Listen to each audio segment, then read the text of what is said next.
Hi friends, എല്ലാവർക്കും നമസ്കാരം.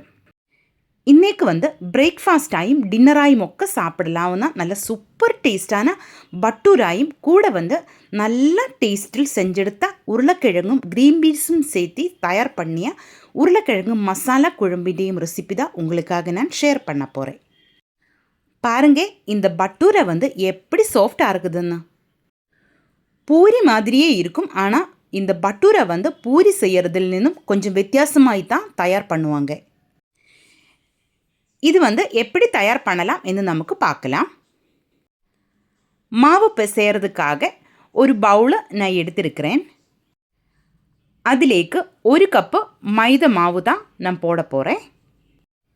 இனி அதே கப்பில் ஒரு கப்பு கோதுமை மாவு சேர்க்க போகிறேன். கூட 2 டேபிள் ஸ்பூன் ரவை நமக்கு சேர்க்கலாம். ரவை வறுத்த ரவையாக இருந்தாலும் வறுக்காத்த ரவையாக இருந்தாலும் பிரச்சனை இருக்காது. இது நமக்கு இதிலேக்கு சேர்க்கலாம். நம்ம பட்டூரை நல்லா கிறிஸ்பி ஆகிறதுக்காக தான் ரவை சேர்க்கிறது. இனி தேவையான உப்பு நமக்கு இதிலேக்கு சேர்க்கலாம். கூட 1 டீஸ்பூன் பேக்கிங் பவுடர் தான் நான் போட்டிருக்கு. கொஞ்சமாக சுகர் தான் சேர்த்திருக்கு. இதெல்லாம் நமக்கு நல்லா மிக்ஸ் பண்ணி எடுக்கலாம். சுகரை ஆப்ஷனில் தான், உங்களுக்கு பிடிச்சிருந்தால் மட்டும் நீங்கள் சேர்த்திக்கோங்க. இனி நமக்கு இதெல்லாம் நல்லா மிக்ஸ் பண்ணி எடுக்கலாம். பேக்கிங் பவுடரும் சுகரும் உப்பும் ரவையும் மைதையும் கோதுமை எல்லாமே நல்லா இதே மாதிரி ஒரு ஸ்பூன் வச்சு அல்லாச்சா ஒரு விஸ்கு வச்சு கூட நமக்கு இதே மாதிரி நல்லா மிக்ஸ் பண்ணி எடுக்கலாம். அதுக்கப்புறமா ஒரு டேபிள் ஸ்பூன் சன்ஃப்ளவர் ஆயில் தான் நான் ஊற்றி இருக்கு. இனி 2 டேபிள் ஸ்பூன் தயிர் தான் நான் சேர்த்து நல்லா மிக்ஸ் பண்ணி எடுக்க போகிறேன். இந்த ஸ்பூன் வச்சு நல்லா மிக்ஸ் பண்ணியதுக்கப்புறமா லைட்டாக சூடு தண்ணி ஊற்றி நமக்கு இந்த மாவை பிசைஞ்செடுக்கலாம். இந்த ஸ்பூன் வச்சு தான் ஃபஸ்ட்டு நான் இதே மாதிரி மிக்ஸ் பண்ணி எடுக்க போகிறேன். கொஞ்சம் கொஞ்சமாக தண்ணி ஊற்றி இதே மாதிரி நமக்கு நல்லா மிக்ஸ் பண்ணி எடுத்து மாவை பிசைஞ்செடுக்கலாம். தண்ணி அதிகமாய் ஃபஸ்ட்டு ஊற்றக்கூடாது. இதே மாதிரி கொஞ்சம் கொஞ்சமாய் சேர்த்தி தான் நம்ம மாவு பிசைஞ்செடுக்கணும். இனி நமக்கு கை வச்சு இதே மாதிரி நல்லா பிசைஞ்செடுக்கலாம். தண்ணி அதிகமாய் போகாமல் பார்க்கணும்.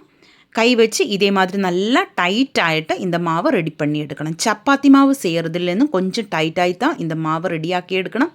பூரி மாவிൻ്റെ அதே மெத்தடில் தான் இந்த மாவும் ரெடி பண்ணி எடுக்கணும். இனி இந்த மாவுக்கு மேலே கொஞ்சம் எண்ணெய் தடவி மூடி வச்சு 20 நிமிஷம் நமக்கு ரெஸ்ட் பண்ணுறதுக்கு விடலாம்.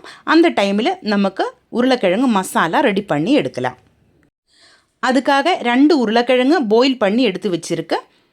கூட 2 பெரிய வெங்காயம் கட் பண்ணியதும் 2 பச்சை மிளகாய், ஒரு சின்ன பீஸு இஞ்சி சின்னதாய் கட் பண்ணியதும் 4 பூண்டு சின்னதாய் கட் பண்ணியதும் எடுத்து வச்சுருக்கிறேன்.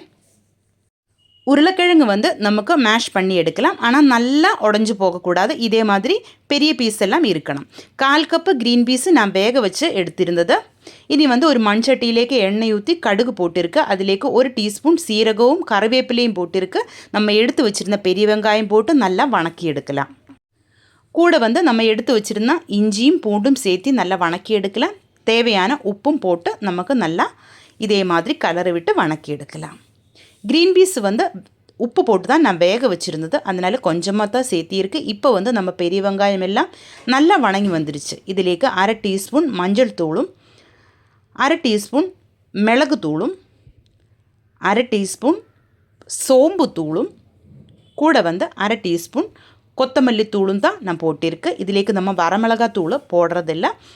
அதுக்காக தான் பச்சை மிளகாய் போட்டிருக்கு. காரம் உங்களுக்கு கரெக்டாக ஆகிற மாதிரி நீங்கள் பச்சை மிளகாய் எடுத்துக்கோங்க. இது நல்லா வணக்கி எடுக்கலாம். அதுக்கப்புறமா உருளைக்கிழங்கு நமக்கு போட்டு இதையும் சேர்த்து நல்லா மிக்ஸ் பண்ணி எடுக்கலாம். இதில் கரம் மசாலா நான் சேர்க்கறதில்ல, சோம்பு தூள் மட்டும்தான் சேர்த்தி இருக்குது. இப்போ பாருங்கள், இது நல்லா வணங்கி வந்துருச்சு. இனி நம்ம வேக வச்சு எடுத்துருந்த க்ரீன் பீஸு இதிலேக்கு சேர்த்து நல்லா மிக்ஸ் பண்ணி எடுக்கலாம். க்ரீன் பீஸு வேக வச்ச தண்ணி தான் இதில் சேர்த்தி இருக்குது. இன்னும் கொஞ்சம் தண்ணி கூட நமக்கு தேவை இருக்குது. அதனால் கொஞ்சமாக சூடு தண்ணி ஊற்றி நமக்கு கரெக்டாக கிரேவி ரெடி பண்ணி எடுக்கலாம். இது நல்லா கலரை விட்டு மிக்ஸ் பண்ணி எடுக்கலாம். நல்லா கொதிக்க விடலாம். இந்த டைமில் உப்பெல்லாம் நமக்கு செக் பண்ணி பார்க்கலாம். எனக்கு கொஞ்சம் கம்மியாக இருந்தது. அதனால் இன்னும் கொஞ்சம் கூட நான் சேர்த்திருக்கு. கடைசியில் கொஞ்சம் தேங்காய் எண்ணெயும் கருவேப்பிலையும் போட்டு നമുക്ക് മൂടി വെக்கலாம். கொத்தமல்லித்தலை சேர்த்திருந்தாலும் நல்ல டேஸ்ட்டாக இருக்கும். என்கிட்ட கொத்தமல்லித்தலை இன்றைக்கி இல்லை, அதனால நான் சேர்க்கறதில்ல. உங்களுக்கு பிடிச்சிருந்தா மட்டும் கொஞ்சமாக தேங்காய் பால் கூட சேர்த்திருந்தால் இன்னும் டேஸ்ட்டாக இருக்கும் இந்த குழம்புக்கு.